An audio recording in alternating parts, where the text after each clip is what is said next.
Si vous deviez ne plus bouger, rester tranquille, combien de temps est-ce que vous arriveriez à tenir? Je vais essayer. Alors, c'est les mains qui vont prendre leur lait, mais c'est juste... Voilà.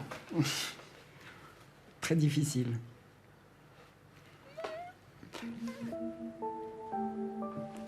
Je pense que plus longtemps, je peux pas. Pendant 20 ans, je parlais de ça, puis on me regardait comme si j'étais une demeurée. Et j'ai aussi entendu dire des gens qui disaient que j'étais possédée par le diable, ou je sais pas, par le mal. Beaucoup de médecins n'ont jamais entendu parler de ce type de symptômes. Et si je dis à mon médecin que j'ai des sensations comme des souris dans mes muscles ou du Coca-Cola dans mes veines, il va croire que je suis mentalement malade. C'est comme si je récupère la chaleur du soleil et la nuit, toute cette chaleur sort comme un très fort coup de soleil, mais à l'intérieur. C'est une maladie qui peut être extrêmement invalidante et les gens peuvent être en vraie détresse. Certains même rapportent que des gens se sont suicidés tellement c'était insupportable comme sensation, qu'ils n'avaient plus de vie, qu'ils n'arrivaient plus à dormir, que pendant parfois même les symptômes s'étendent pendant la journée et ces gens-là sont dans une détresse extrême. Tous ces patients ont le syndrome des jambes sans repos, ou Restless Legs Syndrome, une mystérieuse affection observée depuis le XVIIe siècle. Des sensations d'impatience très désagréables se manifestent dans les jambes lorsqu'elles sont calmes. Seul le mouvement soulage les malades. Ne pas bouger devient alors une véritable torture. Près de 15% de la population serait atteinte par ce mal étrange. C'est assez mystérieux puisqu'on a pu définir certaines causes, mais les causes peuvent être très diverses. Ça peut être un manque de fer, ça peut être un rein qui ne fonctionne pas assez bien, ce qu'on appelle une insuffisance rénale. Parfois, certains médicaments peuvent provoquer ce genre de symptômes. Les mouvements périodiques des jambes peuvent parfois même persister chez les gens qui ont une section de la moelle épinière. Et là, on comprend encore moins comment ces mouvements de jambes peuvent survenir chez quelqu'un qui est paraplégique. Au Centre d'investigation et de recherche sur le sommeil du CHUV, le Dr Heinzer et son équipe restent en éveil. Ils sont quotidiennement confrontés à ce syndrome qui perturbe les nuits de leurs patients. Ici, activité cérébrale, fréquence cardiaque, tonus musculaire et même ronflement, tout est passé au crible pendant une nuit d'observation.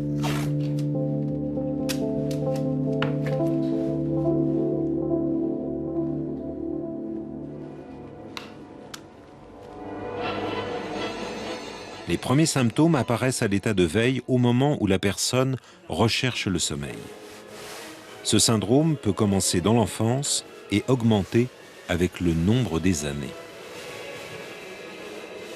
Le sommeil n'a pas intéressé les scientifiques pendant de nombreuses années et ça fait maintenant moins d'un siècle qu'on s'y intéresse vraiment. Ensuite, beaucoup de gens considèrent ce genre de phénomène comme embêtant, mais ils ne savent pas que c'est une vraie maladie. Parfois, ils doivent même se lever, faire le tour de leur lit, prendre une douche chaude ou froide, essayer de se recoucher, frotter les jambes. Et toutes ces sensations et tout ce qu'ils essaient de faire pour faire passer ces sensations vont retarder le moment du sommeil, ce qui crée parfois justement un manque quantitatif de sommeil. Donc ça, c'est pendant l'éveil. Une fois qu'ils ont, pour finir, réussi à s'endormir, ce qu'on va observer chez 80% des gens qui ont le Restless Leg Syndrome, c'est ce qu'on appelle des mouvements périodiques des jambes pendant le sommeil, c'est-à-dire des tout petits mouvements qui peuvent toucher que le pied, parfois toute la jambe, parfois les deux jambes en même temps, et qui vont se reproduire à intervalles extrêmement réguliers, toutes les 10, 15, 20, 25 secondes. Des tout petits mouvements très anodins en apparence, et pourtant, à chaque contraction musculaire, ils augmentent le rythme du cœur et l'activité cérébrale du dormeur. Sur cet encéphalogramme, les contractions du pied provoquent des micro-réveils toutes les 10 à 15 secondes. À ce rythme-là, le sommeil n'est pas du tout réparateur. Pendant la nuit, si les personnes essayaient de faire ces mêmes mouvements, ils n'y arriveraient pas. C'est quelque chose de tellement stéréotypé avec un intervalle extrêmement régulier qu'il serait difficile de le reproduire volontairement. Les causes du syndrome peuvent être multiples. Pour les causes qui sont connues, les traitements sont simples. Si on trouve par exemple un déficit en fer, la thérapie la plus simple, c'est de compenser ce manque de fer. Si on trouve un problème rénal, on essaiera de le traiter au mieux et parfois ça permet justement de soulager les gens. Donc il y a beaucoup de phénomènes qui peuvent être la cause de ces symptômes, mais le mécanisme lui-même est encore relativement peu connu. Quelquefois, on trouve une cause, mais dans plus de la moitié de ces cas, on reste avec des causes inconnues. On parle alors de causes idiopathiques. C'est un désordre très prévalent. Certaines personnes disent qu'il s'agit du désordre le plus prévalent dont vous n'avez jamais entendu parler, parce que très souvent ce n'est pas reconnu. Quand on parle d'un syndrome, on admet qu'on ne connaît pas la cause. L'origine ou l'étiologie n'est pas connue. On ne connaît qu'une combinaison de symptômes et de signes. Si 15% des Suisses présentent les signes du syndrome, on estime que 5% de la population serait sévèrement atteinte. Nous sommes à l'hôpital universitaire de Berne, dans le département du professeur Matisse. Ce neurologue est le spécialiste suisse du syndrome des jambes sans repos. Brûlure dans les jambes. Des autres mouvements, disons comme ça, que ça vraiment une secousse involontaire, vous n'avez jamais réalisé? De temps en temps la nuit, mais c'est très rare. Ce patient âgé de 34 ans est un cas extrême. Depuis quelques mois, ça s'aggrave beaucoup dans les doigts. J'arrive presque plus à écrire pour être allongé, pour faire un peu comme... Vous êtes isolé? Oui, beaucoup, très isolé, oui. Jusqu'à présent, aucune thérapie ne fonctionne pour lui. Je ne souffre pas comme lui, mais je souffre aussi. Des patients aussi sévèrement atteints ne sont pas heureusement aussi fréquents. C'est le cas le plus sévère que j'essaie de traiter. Et finalement, ce n'est pas vraiment possible de le traiter efficacement. En fait, on a tout essayé avec lui. Nous avons essayé les médicaments traditionnels qui n'ont pas marché. Nous avons essayé la morphine, mais il y a trop d'effets secondaires. Nous avons même essayé la morphine directement dans le liquide cérébrospinal. Nous avons fait des stimulations électriques. Finalement, nous avons dû tout abandonner pour revenir à un simple benzodiazépine pour l'aider à s'endormir un petit peu.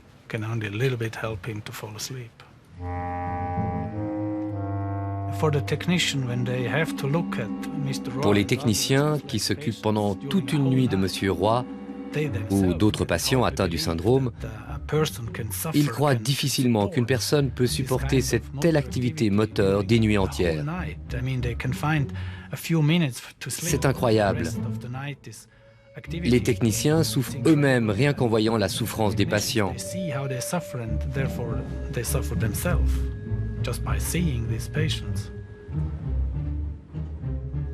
Je dors presque pas, quoi. Dès que je ferme les yeux la nuit, ça devient horrible, quoi. Et par semaine, c'est entre 2 et 5 heures par semaine que je dors. Comment est-ce possible? On s'habitue, le corps s'habitue, mais on peut plus rien faire à côté, quoi. Dès qu'on fait quelque chose, on est épuisé. Il y a une hypothèse selon laquelle il y aurait un manque de dopamine dans la moelle épinière. Beaucoup de recherches cliniques s'articulent bien avec une telle hypothèse. La dopamine est un neurotransmetteur, c'est-à-dire un agent de communication entre les neurones à l'intérieur du cerveau. La dopamine joue un rôle essentiel dans la locomotion. Cela a été démontré par des expériences animales. Les scientifiques pensent qu'un déficit de dopamine serait responsable du syndrome. Ce manque, ce déficit, pourrait agir directement sur le système nerveux central à l'intérieur même de la moelle épinière. Nous avons quelques indices qui indiqueraient qu'il y aurait comme des sortes de pacemakers dans la colonne. Il pourrait agir pendant la nuit sur les mouvements périodiques des jambes, des mouvements stéréotypiques. Cela pourrait vouloir dire qu'il y a des mouvements automatiques de locomotion qui seraient éveillés directement par la moelle épinière et non par le cerveau. Les chercheurs ne savent pas encore où se situe exactement le manque de dopamine, car le cordon de la moelle épinière est tellement fin que jusqu'à maintenant, il n'a pas été possible de faire de radiographie suffisamment précise. C'est vraiment horrible, quoi. On peut dire que c'est vraiment l'enfer. Comme là, déjà, ça devient déjà extrêmement dur, quoi. Si je pourrais un petit peu me lever et puis marcher, ce serait bien. Je vous en prie. Quel est le regard que les autres posent sur vous? Ben, je suis assez étonné. Les gens comprennent assez bien quand on leur explique. Mais si je suis assis puis comme ça, les gens comprennent pas trop pourquoi on bouge tout le temps les jambes, quoi. Son seul soulagement, c'est de vivre dans le froid. Il passe ses journées isolé dans sa chambre, dont la température est maintenue, grâce à la climatisation, à 16 degrés.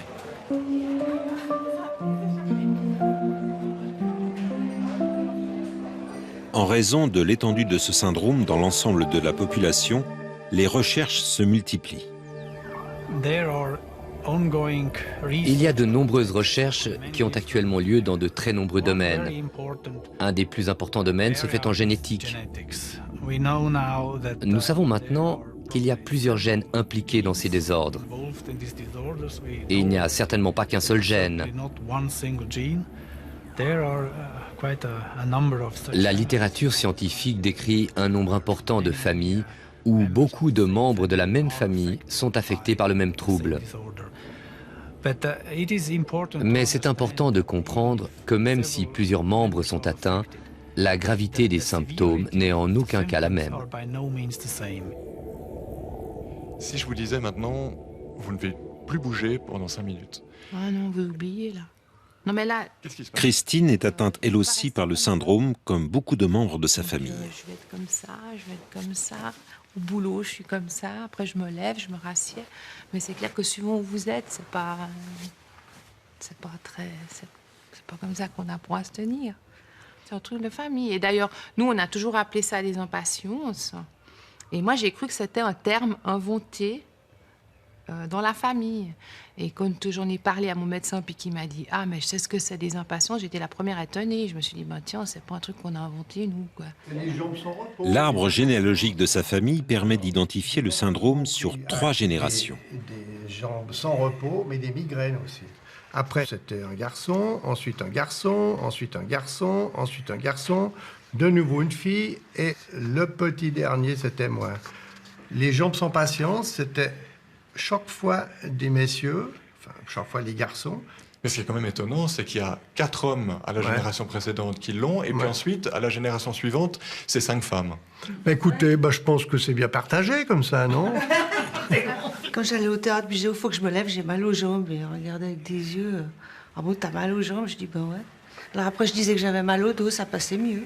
Ça doit être plus désagréable au théâtre d'avoir quelqu'un qui sent sous les bras ou sent de la bouche que quelqu'un qui bouge de temps en temps la jambe. On dirait que c'est l'hérédité, peut-être. Ben, c'est malheureux, mais qu'est-ce qu'on veut faire? On est obligé d'accepter. Accepter ou pas, ça sert à rien au même. Hein. Si on n'est pas d'accord, on peut courir dans la rue, ça ne change rien. Tout d'un coup, quand vous êtes à table ou je sais pas, puis que vous faites comme ça, je veux dire, ça dérangeait personne. Tout le monde n'a pas la chance d'avoir l'écoute ou d'avoir quelqu'un, un papa ou un oncle qui a ça, puis qui te disent, c'est normal, t'es pas... J'ai commencé à en avoir à ma 3e grossesse. C'est toujours resté à la même jambe, et ça me prend toujours la même chose. Pour les chercheurs, il n'y aurait pas qu'un seul gène impliqué dans le développement du syndrome. Et les risques de transmission ne sont pas forcément une fatalité. Même si un parent est porteur d'un gène déficient, l'enfant n'est pas forcément héritier de ce syndrome. Le risque est bien sûr élevé en comparaison avec la population normale si vous avez un parent qui est atteint. Mais le risque n'est pas si important. Chez les jumeaux, il se peut qu'un des deux soit affecté, mais pas l'autre. Et cela nous montre que même s'il y a un fort antécédent génétique, ce n'est pas la seule cause. Il se peut aussi qu'un facteur externe soit impliqué dans le développement du syndrome.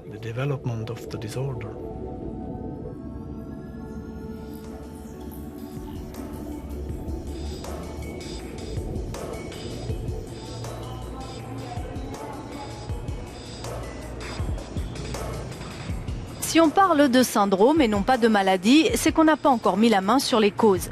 Il n'existe pour l'instant aucun médicament curatif. Certains agissent en calmant les symptômes, mais aucun ne parvient à guérir les patients. Plusieurs recherches sont en cours, par exemple le groupe d'études internationales sur le syndrome des jambes sans repos, hébergé par l'Institut national de la santé aux États-Unis. En attendant des thérapies plus efficaces, les patients sont donc condamnés à développer des stratégies personnelles pour soulager leur souffrance.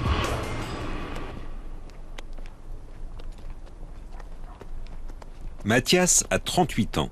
Pour calmer ses jambes sans repos, il devait marcher quotidiennement une vingtaine de kilomètres par jour à la recherche de son sommeil. Et 20 kilomètres, ça use. J'étais en train de griller. C'est, je pense, la plus jolie métaphore qu'on peut trouver. Une des images qui pourrait me symboliser, et c'est la mieux que j'ai pu trouver, c'est un tube qu'on essaye de vider comme ça. Mais simplement, ça ne sort pas. Et on arrive à la... Ça ne sort pas. Mais je ne peux pas dire si c'est nerveux, si c'est musculaire, si c'est osseux. Je ne peux pas. Je peux pas donner une région précise. J'ai mal. J'ai mal. C'est quelque chose qui aurait pu me faire sauter par la fenêtre. À ce point-là? Oui. Et qu'est-ce qui vous a fait ne pas passer à l'acte? Je pense que c'est mon environnement familial. Finalement, j'avais pas envie de leur offrir ce genre de départ. On va bien s'amuser, j'ai plein de nouvelles bonnes idées.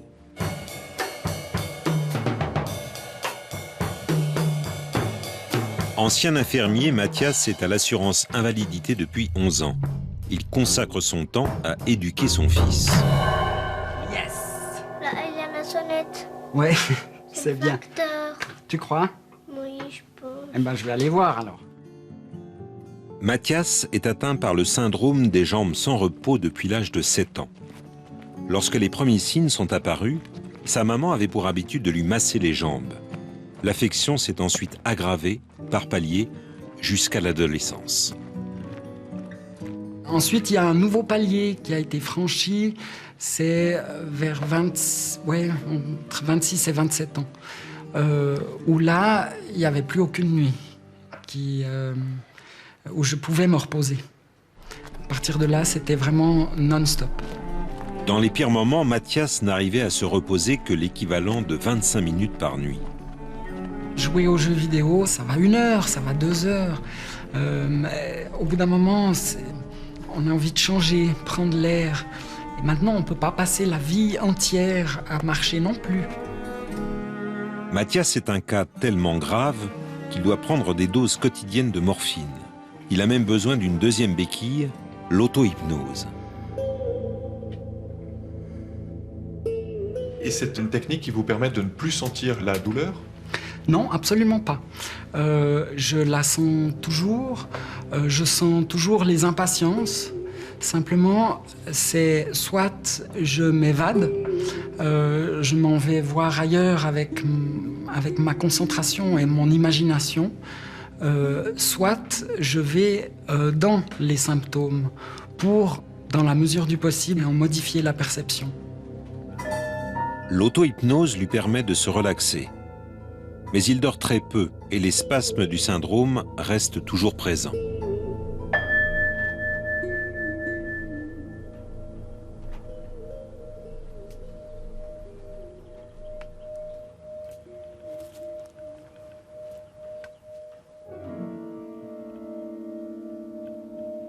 C'est pas les mouvements des impatiences qui me dictent ce que je vais jouer, mais c'est vrai que ça mobilise énormément mon attention, ce qui fait que pendant que je joue, j'ai jamais de problème. C'est seulement quand je m'arrête de jouer, quand je m'assieds, que ça commence à me triturer, enfin à me torturer même.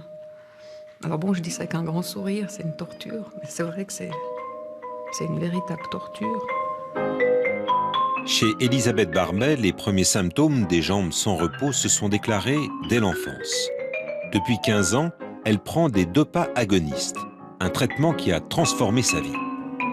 J'avoue que si je n'avais pas la chance d'avoir un médicament, je ne serais pas ici pour vous en parler. Je crois que j'aurais fini par me fracasser la tête contre les murs, parce que c'est juste invivable.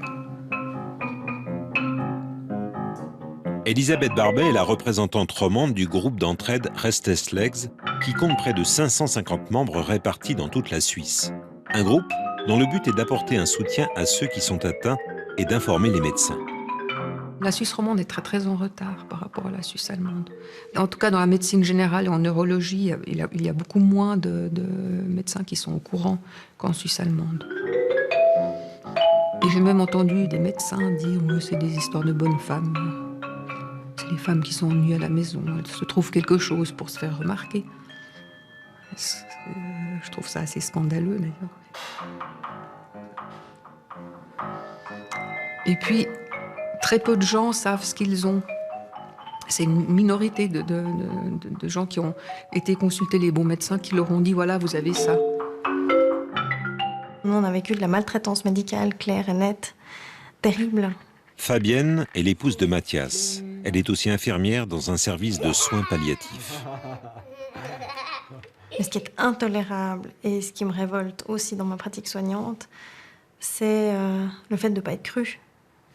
Du fait qu'ils n'arrivaient pas à comprendre ce que moi je leur exprimais, c'était voilà, avec un peu de magnésium, les crampes de monsieur, ça va passer, quoi. J'ai essayé sur des conseils de psychiatres, des antidépresseurs, des neuroleptiques, qui sont alors complètement contre-indiqués dans ce genre de situation. Ça m'a fait souffrir, plus que ce que j'aurais dû. Il prenait des médicaments, il passait des nuits, mais à grimper les murs, quoi. C'était horrible. Et puis quand on allait dire ça au médecin, il disait que c'est pas possible, que c'est pas vrai, parce que ça, on sait que ce médicament-là, il marche. Il croyait pas. Juste qu'ils n'étaient pas là la nuit à voir Mathias s'affoler et s'agiter dans tous les sens toute la nuit. Fabienne décide finalement de filmer son conjoint pour prouver au médecin que Mathias n'est pas un simulateur.